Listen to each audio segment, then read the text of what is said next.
आज की जो क्लास है वो है इवैल्यूएशन के ऊपर है। और इवैल्यूएशन को हम हिंदी में मूल्यांकन के नाम से भी जानते हैं, आप सभी जानते हैं। और ये बहुत इम्पॉर्टेंट टॉपिक है, चाहे वो नॉर्मल बीएड कर रहा हो, चाहे डीएड कर रहा हो, चाहे स्पेशल फील्ड से हो, बिना इवैल्यूएशन के कुछ भी ये टीचिंग कंप्लीट नहीं है। तो आज की सेशन में हम उसी के बारे में बात करेंगे कि इवैल्यूएशन है क्या, इवैल्यूएशन के कितने तरीके के टाइप्स हैं, क्यों इम्पॉर्टेंट है, ये सब के बारे में हम जानेंगे। और आज का सेशन भी दो भागों में बटा हुआ है। फर्स्ट जिसके बारे में हम अभी डिस्कस कर रहे थे कि जिसके अंदर हम इवैल्यूएशन के बारे में पढ़ेंगे, और सेकंड सेशन के अंदर हम इवैल्यूएशन के जो इम्पॉर्टेंट क्वेश्चन है जो प्रीवियस पेपर्स में आए हुए हैं हम उसके बारे में हम बात करेंगे।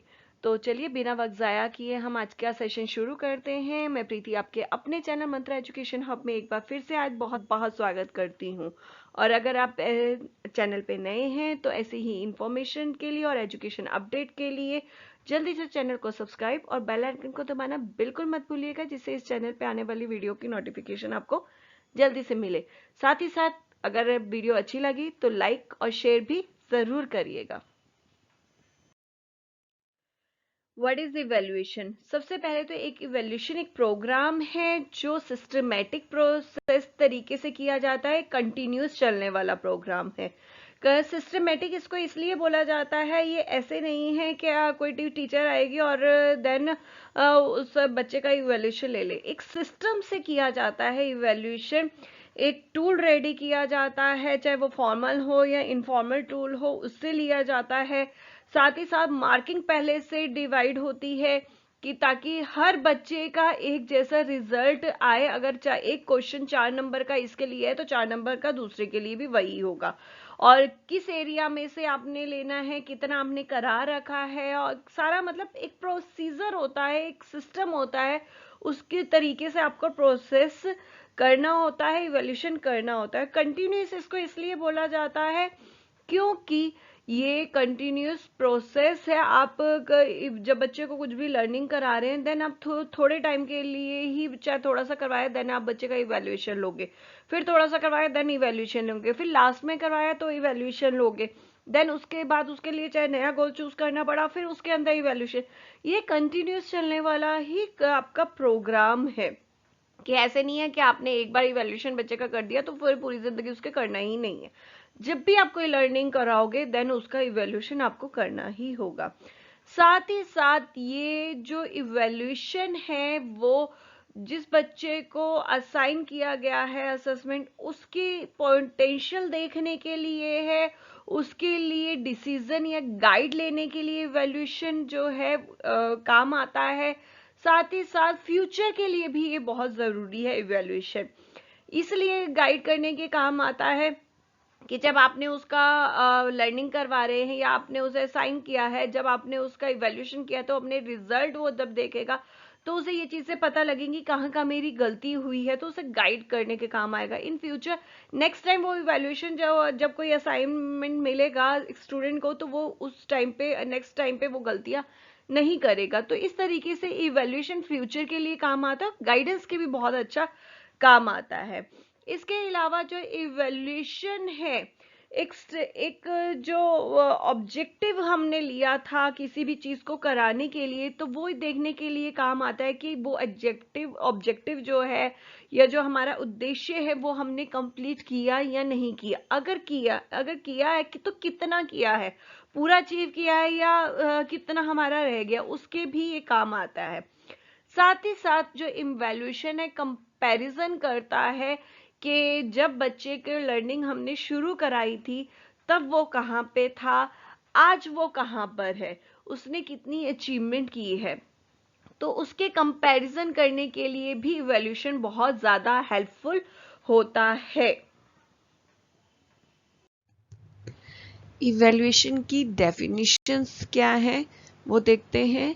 सबसे पहले जो डेफिनेशन है अकॉर्डिंग टू हैना का कहना है कि इवैल्यूएशन एक तरीके का प्रोसेस है जिसके अंदर जो स्कूल्स हैं, स्कूल स्टूडेंट्स के अंदर जो बिहेवियर्स होते हैं और उसमें जो बिहेवियर्स में चेंजेस आते हैं, उन चेंजेस का एविडेंस जो है जो उनका डाटा है उस चेंजेस का कलेक्ट किया जाता है, और उस इन प्रोसेस को और उस डाटा को क्या कहा जाता है, स्कूल में इवैल्यूएशन कहा जाता है। और यहाँ बिहेवियर चेंज की बात की गई है। ये जो बिहेवियर चेंज है एकेडमिक में भी हो सकता है, स्पोर्ट्स में भी हो सकता है, किसी इवेंट में पार्टिसिपेशन, बोलने का तरीका, इन सभी के बारे में बात की गई है। बिहेवियर जो है वो सभी तरीके, सभी एरिया को कवर करता है। नेक्स्ट जो है आपका मफट कहते हैं इवैल्यूएशन एक कंटिन्यू चलने वाला प्रक्रिया है, प्रोसेस है, जिसका जो रिलेशन है स्टूडेंट के फॉर्मल एकेडमिक अचीवमेंट से है, और ये स्टूडेंट्स का के इंडिविजुअल अचीवमेंट को दर्शाता है, और ये जो अचीवमेंट है, अचीवमेंट या डेवलपमेंट को दर्शाता है। और ये जो अचीवमेंट है बच्चे का और डेवलपमेंट है उसकी फीलिंग, थिंकिंग, उसके एक्शन, एक्टिविटी से रिलेटेड होता है। तो दोनों की बात लगभग सेम ही है, लेकिन कहने का दोनों का तरीका अलग अलग है। तो इवैल्यूएशन की बहुत सारी डेफिनेशन है जो बहुत सारे रिसर्चर्स ने दे रखी है, जिसमें से दो ये इस प्रकार हैं। इवैल्यूएशन प्रोवाइड इंफॉर्मेशन, इवैल्यूएशन जो है इंफॉर्मेशन प्रोवाइड करता है लर्नर को, टीचर्स को, स्कूल एजेंसीज को। सबसे पहले लर्नर को करता है गाइडेंस के लिए। जब बच्चा अपनी रिपोर्ट कार्ड देखता है या असेसमेंट्स देखता है, उसके मार्क्स देखता है, तो उसे वहां से गाइडेंस मिलती है कि उसे आगे कैसे काम करना है, कहाँ उसकी गलतियां रह गई हैं, किस पे उसे काम करना है, तो उसके गाइडेंस के रूप में काम करता है। टीचर्स को भी जो है इवैल्यूएशन इंफॉर्मेशन प्रोवाइड करता है, और ये जो इंफॉर्मेशन है orientation for the next instructions activity, कि नेक्स्ट एक्टिविटी क्या होनी चाहिए उसके लिए इंफॉर्मेशन प्रोवाइड करता है।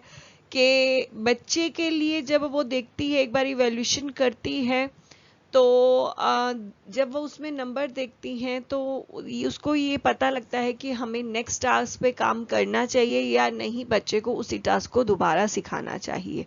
साथ ही साथ जो एक्टिविटी को सिखाने के लिए जो टेक्निक्स का यूज किया जा रहा है, क्या वो सही है या नहीं है, वो भी उसे पता लगता है कि आगे जो भी एक्टिविटी सिखाई जाए क्या उसी टेक्निक्स के द्वारा सिखाई जाए या नहीं।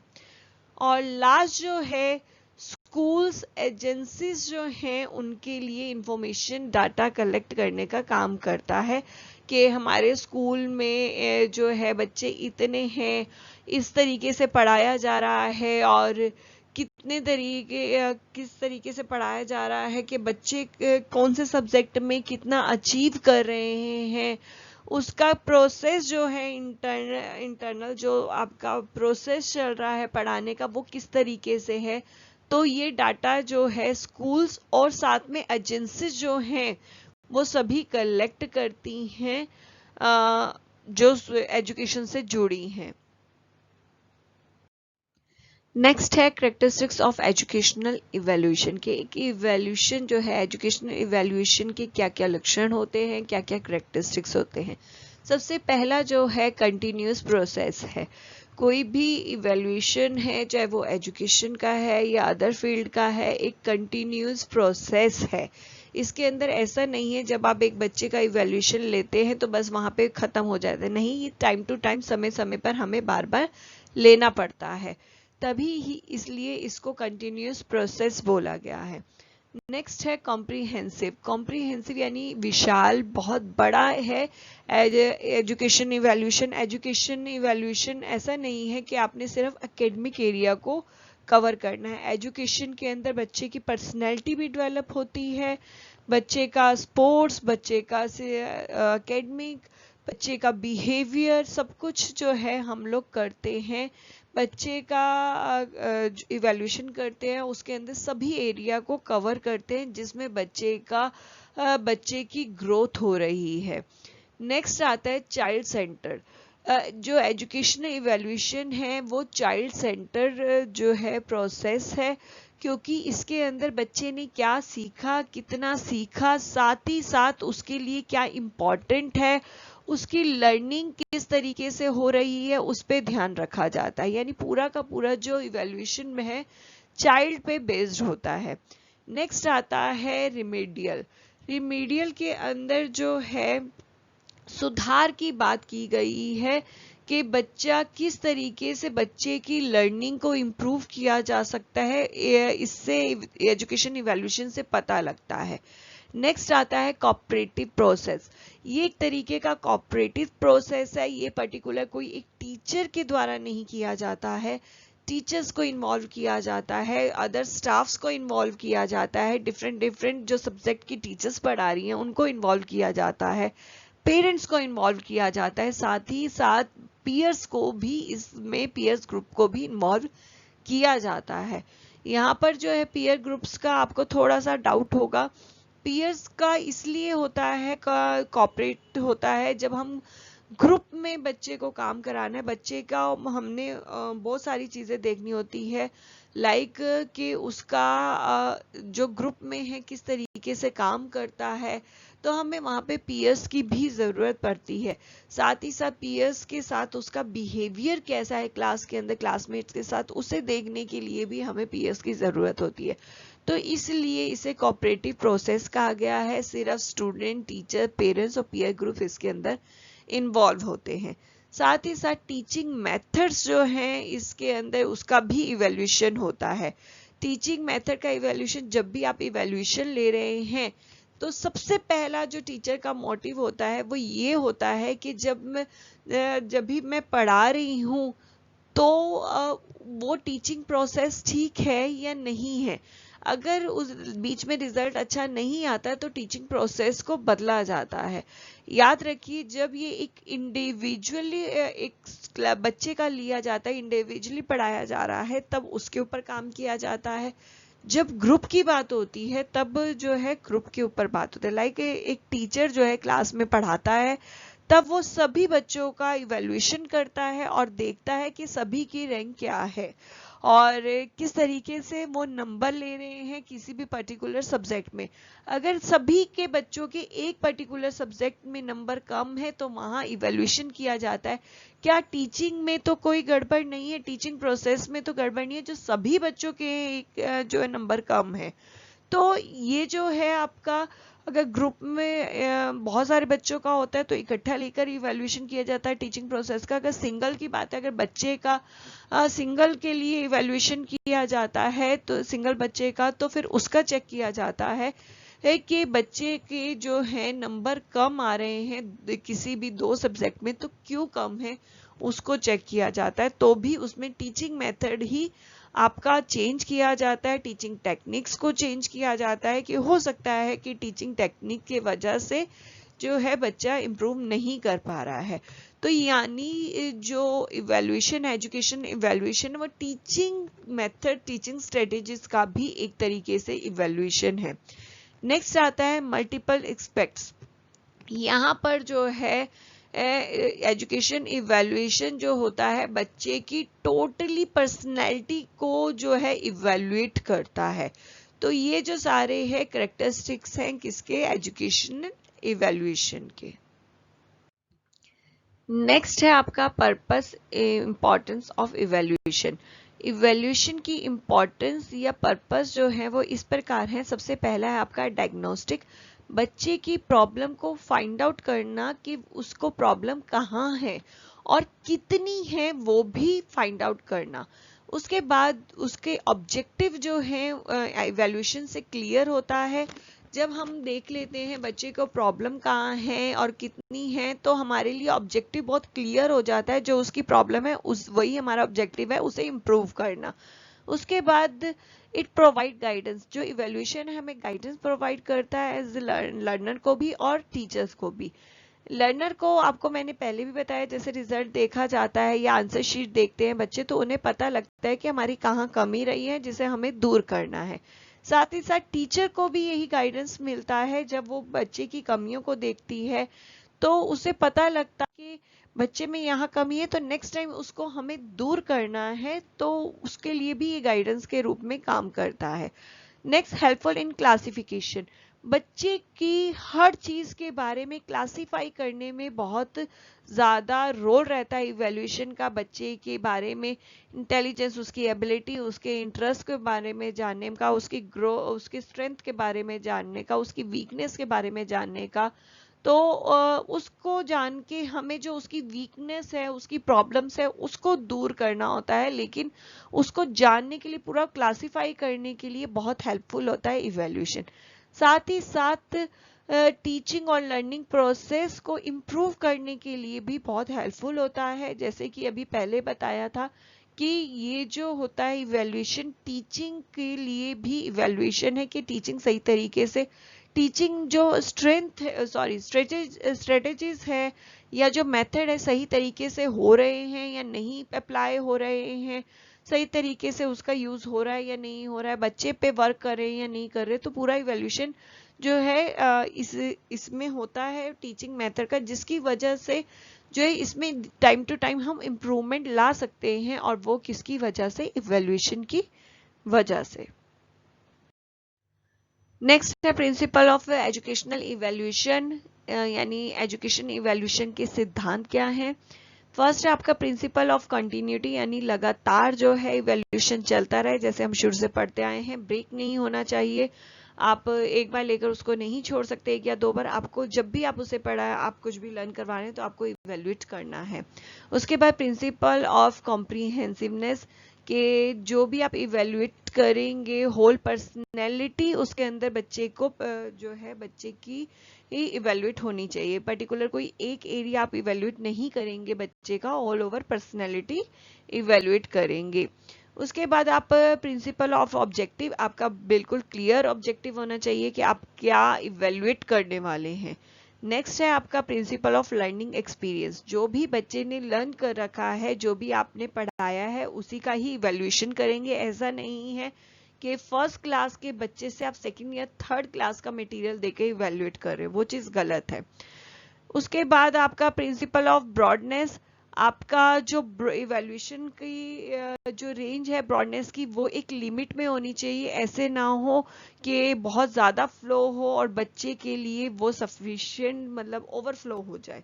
तो जो ब्रॉडनेस है इवैल्यूएशन की, वो एक लिमिट में होनी चाहिए, इस चीज को याद रखिए। नेक्स्ट है आपका प्रिंसिपल ऑफ चाइल्ड सेंटर्डनेस। तो पहले भी हमने पढ़ा है कि इवैल्यूएशन जो है चाइल्ड सेंटर अप्रोच को फॉलो करता है। तो सिद्धांत भी है कि चाइल्ड सेंटर से ही उसका होना चाहिए। जब भी आप इवैल्यूएट करेंगे तो बच्चे की को ध्यान में रखेंगे, बच्चे ने कितना पढ़ा है, क्या पढ़ाया गया है, और उसकी जो है पूरा का पूरा जो असेसमेंट है उसी के बच्चे को ध्यान में रखते हुए बनाया जाएगा। लास्ट है प्रिंसिपल ऑफ एप्लीकेशन। बच्चे को बहुत सारी चीजें जो है हम पढ़ाते हैं वो डेली लाइफ में यूज होती हैं। तो जो इवैल्यूएशन होना चाहिए वो इस तरीके का होना चाहिए कि वो बच्चे को बाद में डेली लाइफ में यूजफुल हो। ऐसे नहीं अनयूजफुल चीजों को हम इवैल्यूएट नहीं करते हैं। तो ऐसा होना चाहिए जिसका आगे जाके यूज हो और बच्चे की उसमें भी लर्निंग हो और उसमें भी वो कुछ सीखे। तो ऐसा इवैल्यूएशन होना चाहिए। तो इन चीजों को आपने ध्यान में रख के इवैल्यूएशन करना है बच्चे का। टाइप ऑफ इवैल्यूएशन, इवैल्यूएशन को 3 भागों में बांटा गया है, according to function, according to approach, according to nature of reference और इंटरप्रिटेशन। सबसे पहला है अकॉर्डिंग टू फंक्शन। इसमें 4 भाग हैं इवैल्यूएशन के, 4 टाइप्स हैं। आपका फर्स्ट है placement evaluation, second diagnostic evaluation, third आपका इवैल्यूएशन, और फोर्थ है आपका summative evaluation. According to approach 2 भाग में डिवाइड है आपका इवैल्यूएशन, फर्स्ट आपका फॉर्मेटिव इवैल्यूएशन और second summative evaluation. According to nature of reference interpretation, आपका फर्स्ट है आपका नॉन रेफरेंस इवैल्यूएशन और सेकंड है आपका criterion reference evaluation. Second session के हमारे आज के 2 क्वेश्चन इस प्रकार हैं। फर्स्ट क्वेश्चन है what role does evaluation play in IEP. IEP की फुल फॉर्म है इंडिविजुअलाइज्ड एजुकेशन प्रोग्राम और इवैल्यूएशन उसका एक कंपोनेंट है। तो इस क्वेश्चन के अंदर आपको यही बताना है कि इवैल्यूएशन क्या रोल प्ले करता है आईईपी के अंदर। उसके बाद आपको सेकंड जो क्वेश्चन है how is evaluation helpful for student and teacher. Evaluation जो है स्टूडेंट और टीचर के लिए किस तरीके से हेल्पफुल है आपको ये बताना है। उम्मीद कर रही हूँ आपको सेकंड सेशन हमारा अच्छा लग रहा होगा। अगर पसंद आ रहा है तो कमेंट सेक्शन में जरूर बताइएगा। साथ ही साथ अगर होल सेशन आपको पसंद आया है तो वीडियो को लाइक और शेयर करना बिल्कुल मत भूलिएगा। साथ ही साथ अगर आप चैनल पर नए हैं तो जल्दी से जाके चैनल को सब्सक्राइब और बेल आइकन को दबाना मत भूलिएगा, जिससे इस चैनल पे आने वाली वीडियो की नोटिफिकेशन आपको जल्दी से मिल जाए।